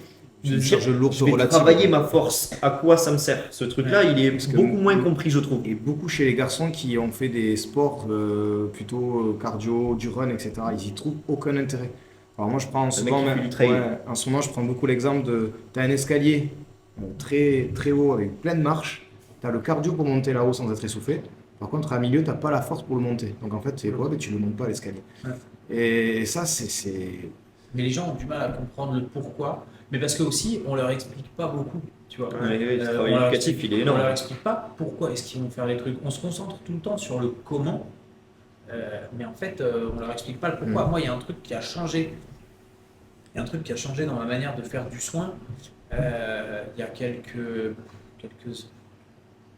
2 ans, 3 ans, peut-être, tu vois, c'est que j'ai commencé à m'intéresser, je sais pas pourquoi, je me suis perdu un soir un peu d'insomnie, ça arrive rarement, mais je me suis perdu un soir d'insomnie sur des vidéos YouTube de closing. Vous savez ce que c'est le closing? Le closing, c'est les mecs qui t'expliquent comment est-ce que quand ils t'ont au téléphone, tu vas pas leur raccrocher au nez, tu vas leur acheter leur Velux. Ah oui, tu t'es vraiment perdu. Ouais, je me suis vraiment perdu. Ouais. Et du coup, j'ai commencé, après, tu vois, l'algo YouTube est bien fait, donc j'ai eu de plus en plus de propositions de vidéos de vente, machin. Je suis tombé sur une que je retrouverai pas et c'est dommage, où le mec, en fait, expliquait ça. Il disait, mais il y a un problème chez les vendeurs, c'est que la plupart du temps, les vendeurs n'arrivent pas à vous expliquer ou vous n'arrivez pas à convaincre votre client de pourquoi est-ce qu'il doit acheter votre truc, tu vois. Et là, j'ai eu une espèce de révélation, je me suis dit, mais attends, moi, quand je propose un plan de soins, quand je propose un médicament, quand je propose de l'activité, tu vois, c'est un peu comme si j'avais une vente à réaliser. Parce que le mec derrière, il peut me dire ouais, si vous voulez, faites-moi l'ordonnance, tu vois, s'il n'est pas convaincu, l'ordonnance, il la plie en 8, il cale une table avec. C'est vrai. Donc, si tu veux, tu as cette espèce de transmission où il faut quand même que l'autre en face, il soit convaincu. Il adhère. Et en fait, j'ai changé ma manière de voir les choses, enfin de travailler avec les patients, parce que les mecs de YouTube, donc du closing, là, disaient ben, en fait, vous vous concentrez trop sur comment et pas assez sur pourquoi. Tu vois. Sur comment mon produit va vous aider et pas pourquoi est-ce que vous avez besoin de mon produit. Et depuis, moi je fais beaucoup d'approches quand j'essaye d'éduquer mes patients sur le pourquoi, vachement plus que sur le comment. Et j'ai l'impression que j'ai vachement, tu vois, vachement plus de réponses et que les gens investissent vachement mieux les traitements que je leur propose, que ce soit du médicament ou du non médicamenteux. Parce qu'en fait, ils comprennent le sens. Vous allez faire de la force. Pourquoi? Parce qu'en faisant de la force, vous allez... Et donc, dans votre quotidien, voilà, ça va marcher. Ça marche parce que tu vois, moi j'ai la chance d'être installé en secteur 2, ça veut dire que j'ai le droit au dépassement d'honoraires, ça veut dire que ma consultation, si je veux qu'elle dure 40 minutes, je peux, tu vois. Alors qu'un généraliste qui est en secteur 1 et la sécurité sociale, elle lui paye 23 euros, mon pote, ou 26 euros, je sais plus, ils ont encore balancé 3 piécettes là. Franchement, il y a un moment quand tu as tes charges de cab à faire tourner, plus l'URSSAF, la carte, le machin bidule, Oui. à la fin dans ta poche, je crois qu'il te reste 7 balles. Et tu restes une entreprise, il faut balles, que tu tu vives vois. quoi. Bah, franchement, pour 7-8 balles, j'ai pas le temps de prendre 40 minutes à tout expliquer. Tu vois, c'est la réalité du soin aujourd'hui. Et je pense que c'est vrai dans le soin, c'est vrai dans le sport. Si les gens ne comprennent pas pourquoi c'est bien pour eux, tu vois, pas pour un être humain, pour lui, Jean-Michel, c'est difficile d'appliquer. Et le trailer à qui tu dis bah, t'es mignon, mais tu veux te faire 2000 de D+, t'as le cardio, mais t'as pas les cuisses, effectivement, lui, tu le mets plus facilement sous une barre que les autres. Ouais, et puis souvent, je prends aussi le truc de la maison de retraite. Moi, dans mon idée, les gens qui vont en maison de retraite, ce ne sont pas des gens qui sont malades, hein, c'est simplement des gens qui peuvent plus s'occuper La d'eux. plupart du temps, ouais. Et ils ne peuvent pas s'occuper d'eux parce qu'ils ont un manque de force, pas un manque de cardio. Ouais. Tu vois, aller choper un paquet de purée, se lever, se mettre sur des toilettes. Moi, j'ai perdu ma grand-mère l'année dernière. Elle a été chez elle toute sa vie. Elle a besoin de personne. Elle a une Ouais. belle vie. Elle est morte de vieillesse et d'une maladie. Mais franchement, elle a été autonome toute sa vie. Et moi, je veux vieillir comme ma grand-mère, en fait. C'est mon rêve. Le nombre de vieux qui te disent je suis incapable de me relever du sol si je chute, tu vois, c'est pas un manque de cardio, c'est pas un problème de démence, quoi. La plupart du temps, c'est juste qu'ils n'ont pas les cuisses pour C'est ça. pousser. Et il n'y a pas besoin d'être vieux. Hein. Ouais, Nous, il y a on pas fait, besoin d'être on vieux, fait, moi, ça me ramène à la réalité une fois par semaine. On fait un cours de découverte, une séance découverte. Le WOD est très simple. Le WOD est très simple. C'est 21, 15, 9, burpees, KB swing, box jump. On fait des step-up. Le nombre de personnes qui sont en réelle difficulté, en souffrance sur des burpees, à mettre 7 minutes à me faire 15 burpees, parce que j'ai sucré la série de 21, me remet dans ce contexte-là de est-ce que la personne a vraiment la force de se relever? Elle fait tomber 6 fois la télécommande, qu'est-ce qu'elle fait? Ouais. Tu vois, est-ce qu'elle a la capacité d'aller chercher 6 fois la télécommande sous le canapé? Elle va à la plage. Elle va Ouais. 15 fois sur sa serviette pour aller à l'eau, pour se rafraîchir. Eh ben, elle peut pas. Ouais. Elle peut pas. C'est c'est ça. c'est flagrant, hein. C'est flagrant ce truc. Et ça, clairement, tu vois, et je reviens sur le biais de représentativité qu'on a, mais dans la population générale, les gens sont quand même vachement moins en bonne santé que les pratiquants que vous avez à la boxe, hein. Mm. Et le nombre de personnes dans la rue qui sont infoutues de se relever du sol ou qui sont infoutues de monter une volée d'escalier complète, machin. Enfin, c'est dramatique, hein. Ils font partie des 5% les plus sportifs de la France déjà. Les gens qui viennent C'est ce que juste je leur de dis. chez nous. Les gens qui viennent chez vous, C'est les 5% les plus sportifs C'est en ce que je France. dis souvent en fin de cours. Je dis bravo, vous avez fait plus que 95% des Français et aujourd'hui. ouais, Je les félicite tout le temps comme ça. clairement. Euh, Et de toute façon, c'est juste en faisant des choses différentes de tout le monde que tu as des résultats différents de tout le monde, tu vois. Putain, tout le monde finit à la maison de retraite, j'ai pas envie de finir à la maison de retraite. C'est pas difficile. C'est pas difficile. Bouge-toi un petit peu plus, reste autonome. Arrange-toi pour que tu n'aies pas besoin d'avoir de l'aide dans les activités de la vie de tous les jours. Après, tu vois, il y a des trucs que tu peux pas lutter. Tu as une maladie, tu as un accident de la vie, tu as un AVC, ok. Mais c'est pas la majorité des gens Non. que tu vois aujourd'hui dans la maison de retraite. Non. Et tu vois, par rapport à ça, nous, on a réfléchi aussi pour le CrossFit, comment il a évolué, etc. Il y a quelques années de ça, on a changé un petit peu notre vision, Simon et moi, tu vois. Par exemple, l'overhead squat, des mouvements très compliqués, etc. À un moment donné, on voyait bien que les gens, déjà, ils n'avaient pas forcément les capacités, il fallait les amener tout doucement et on les obligeait, tu vois, à faire avec des PVC, etc. Et nous, on s'est rendu compte que dans une séance de CrossFit, tu as la partie skill, donc c'est la partie un petit peu technique. Donc là, on les embête un peu. Ouais. Mais après, dans le WOD, si on voit que les gens ils sont là aussi pour se dépenser, eh ben, on se dit on va essayer d'être moins borné là-dessus, on va leur donner des exercices plutôt plus simples, front squat, etc. Et l'overhead squat, on le garde sur la partie skill. C'est vrai que ça, on a changé aussi par rapport à cette ouverture. C'est là où nous, on évolue aussi, quoi. Ça, c'est cool. C'est moins élitiste. Ouais. C'est ce qu'on C'est disait ça. tout à l'heure. Quand Et tu on vois a le même CrossFit, mis, c'est ça. Un RX+, pour ceux qui veulent aller un tout petit peu plus loin. Tu vois, on a des compétiteurs dans la salle. Nous, les compétiteurs s'entraînent avec tout le monde. Il n'y a pas de personne qui s'entraîne tout seul. Donc Maxime, il peut s'entraîner avec sa maman ou son papa dans la même séance. Mais Maxime, il va ressortir du cours en étant très fatigué et son papa va ressortir du cours très fatigué. Voilà, c'est simplement adapté aux deux profils. C'est tout. Oui, mais on en vient à ce qu'on disait tout à l'heure. Il faut éduquer la population, mais il faut s'éduquer nous et il faut éduquer les autres qui proposent aussi des solutions de santé. Ouais. Il faut que tous on continue à s'éduquer et à monter un petit peu notre vision et changer ce qu'on pense. Ouais. C'est important. Ben, même ça, je pense que dans les années 90, quelqu'un qui était très sportif, très musculeux, on le pointait du doigt parce que c'était le mec qui était le cliché du sportif, du mec qui est à la salle, qui se chargeait. Et aujourd'hui, tu as quand même encore un petit peu ça. Ah, mais À toujours, une dans un moindre repas de mesure, famille, mais je voilà. parle de tes biceps une fois sur deux. Hein. Ouais, pas qu'au repas de famille. Non, mais t'en rigoles, mais c'est vrai, dès que tu as l'air d'être juste athlétique, je te parle pas d'être hyper sportif, c'est pas quelque chose qui doit te caractériser. C'est-à-dire qu'en gros, les gens, s'ils devaient décrire quelqu'un qui est très sportif, je pense que dans le haut de la liste, ils donneraient le nom, le prénom de la personne. Et le deuxième truc, c'est il fait du crossfit.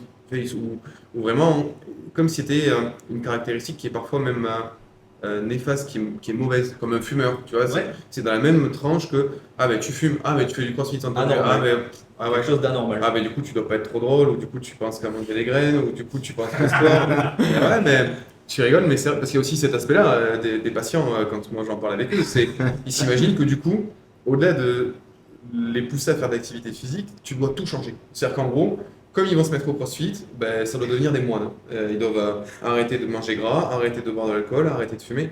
Le but, c'est pas de tout faire changer aux gens d'un coup, c'est juste, comme tu disais tout à l'heure, de leur expliquer l'intérêt de faire ça. Leur expliquer, c'est pas qu'il faut faire du crossfit, c'est qu'à partir du moment où tu fais de l'activité physique, quand tu sors, tu te sens bien. Est-ce que tu as vraiment envie de t'allumer une clope? À part quand tu t'appelles Pancho à barrer et que tu sors de ta séance, que tu t'es arrêté une semaine en te disant j'ai compète donc là je fume pas et que t'es pas encore sorti, que tu fumes 4 hectares de tabac. Mais à part cette personne-là, sinon toutes les zones, salut Pancho, sinon toutes les autres personnes, t'es tellement bien avec tout ce que ça a pu sécréter en toi que bah, t'as peut-être pas envie de défoncer un McDo, t'as pas envie de t'allumer une clope, t'as pas envie de te mettre la tête à l'envers en buvant des coups. Donc en fait, c'est des choses qui vont se faire naturellement dans ces changements. Et c'est pas quelque chose qui est, qui est une contrainte parce que tu es sportif. C'est quelque chose qui se fait naturellement et que tu as compris que ça pourrait être bien, comme le sommeil, comme tu disais tout à l'heure. Toutes ces choses-là, mis bout à bout, font que tu vas être une personne en meilleure santé. Ouais. Tu rentres comme dans un cercle vertueux, quoi. Ouais. Au début, tu viens que pour ça, puis finalement, tu fais, mais il y a ça qui se rajoute, ça qui se rajoute petit à petit. Voilà. Mais même là, on parlait du coup d'un adhérent de Panchois. Même lui, je l'ai beaucoup taquiné sur justement la façon dont il se soigne. C'est un adhérent qui a un très bon niveau de CrossFit, qui a entre 40 et 45 ans et qui a toujours fait de la compétition, du sport en compétition. Et c'est le cliché du patient qui vient chez toi. Il vient le lundi à 8h, mais il peut pas lever le bras comme ça. Mais à midi, par contre, il va aller au WOD.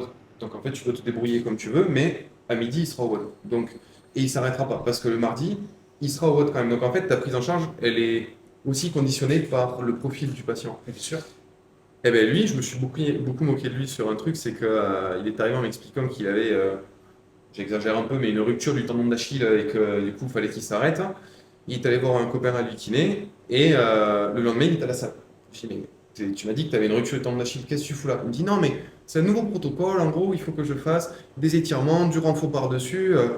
Et on en vient à la vision, moi aussi, que j'avais sûrement au tout début quand j'ai commencé CrossFit ou même quand j'ai commencé à bosser.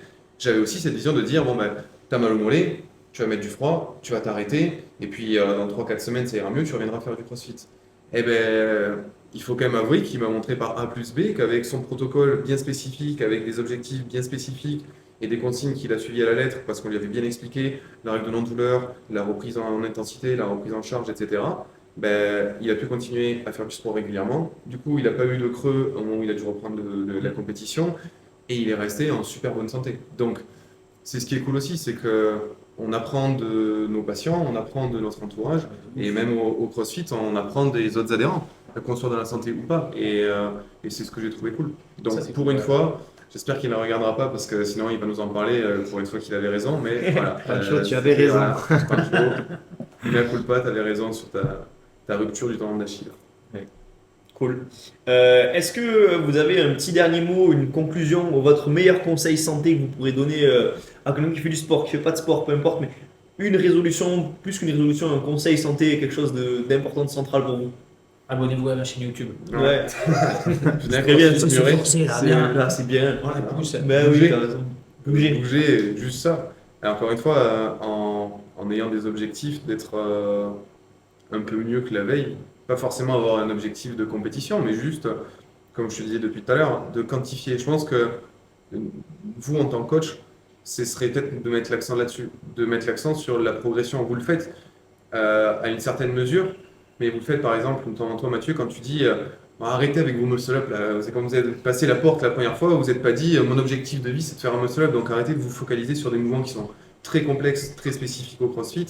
Si déjà ils sont capables de faire 20 burpees sans être essoufflés, ce sera une meilleure victoire que s'ils savent faire 5 muscle-up. C'est clair. Mais en gros, c'est aussi parfois de rappeler aux adhérents l'évolution qu'ils ont pu avoir, notamment quand ils baissent un peu les bras, ou là tout à l'heure quand tu parlais des différentes options d'intermédiaires, de RX, de scale, de RX+, etc. Nous on a un groupe où on est toujours en train d'en faire plus parce que c'est comme ça qu'on le conçoit, même à la bêtise la plupart du temps. Mais au-delà de la bêtise, c'est pas tellement qu'on ne veut pas vous écouter, c'est de se rendre compte par nous-mêmes qu'on est capable de faire un peu plus que la veille. Et c'est juste sur ça. Ça ne sera pas une progression linéaire comme vous aimeriez, parce qu'en tant que coach, vous avez votre plan de travail, etc., et qu'on est censé nous amener d'un point A à un point B en respectant vos consignes à la règle.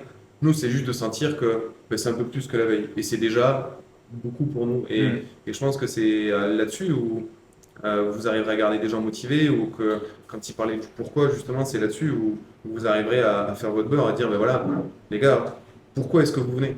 Pas pour passer un muscle-up, pour qu'à 70 ans, vous n'allez pas en maison de retraite.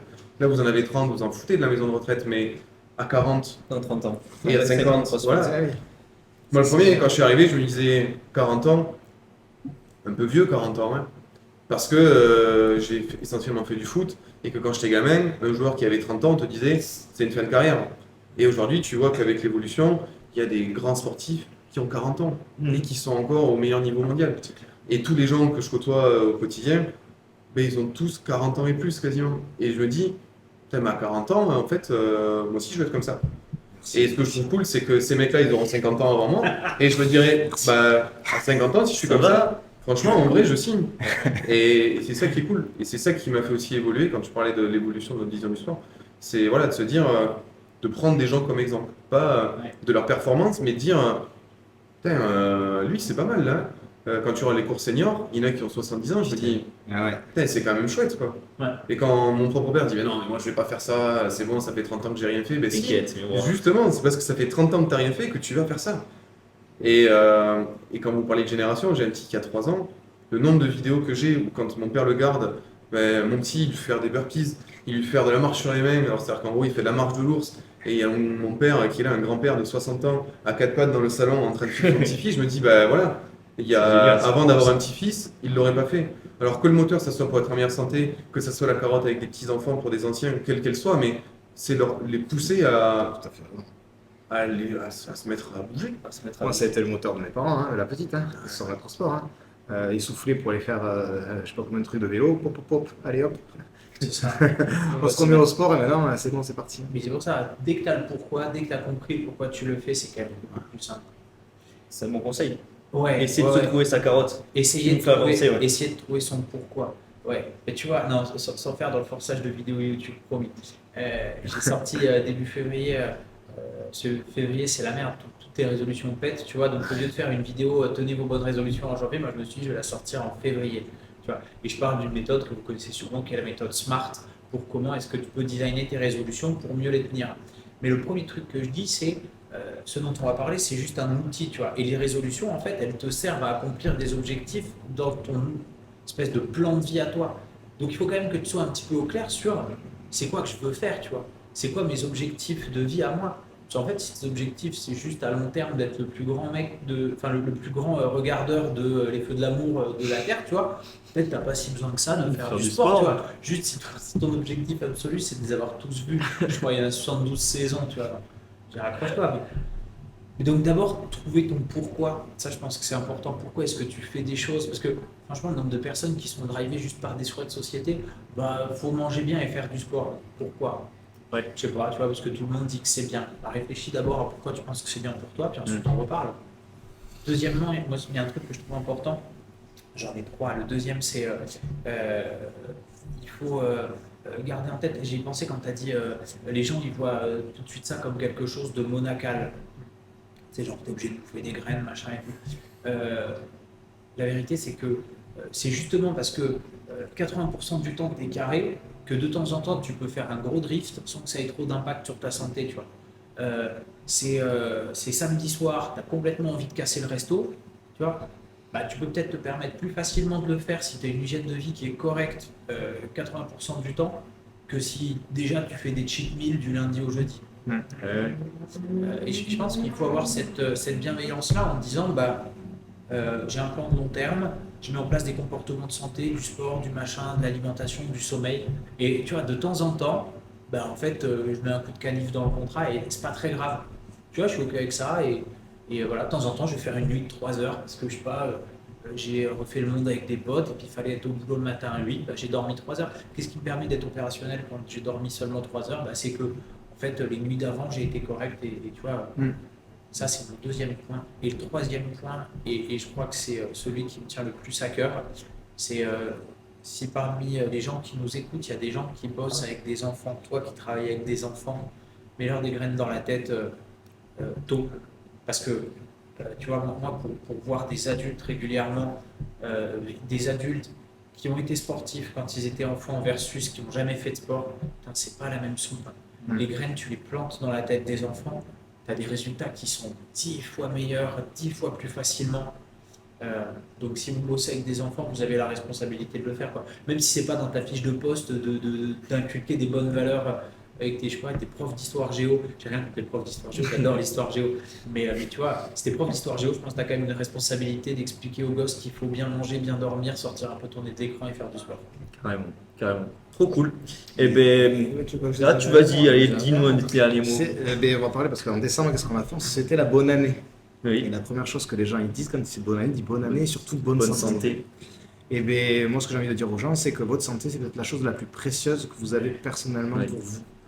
Et malheureusement, c'est celle-là qu'il faut, c'est ça à ça qu'il faut faire du bien, quoi. Vraiment. Donc, allez, parce que si c'est pas une salle de CrossFit, on s'en fout, mais reprenez une activité physique, prenez soin de vous, et en prenant soin de vous, dans tous les cas, vous prendrez soin des autres aussi. Tout simplement. Voilà, c'est vraiment C'est une très belle Ça, c'est beau. Ça, c'est carrément Fallait le laisser finir. Ouais, on n'aura pas de meilleur mot de ça. Mais non, sauf s'il le fait en anglais. Mais On va pas s'y risquer. Bon, bah, merci beaucoup, merci à tous les trois. Merci à Boucherie Gras qui nous accueille, à mon frère Gaël, Pablo et Gaël de nous accueillir ici. Vous pouvez suivre Virgile sur les réseaux.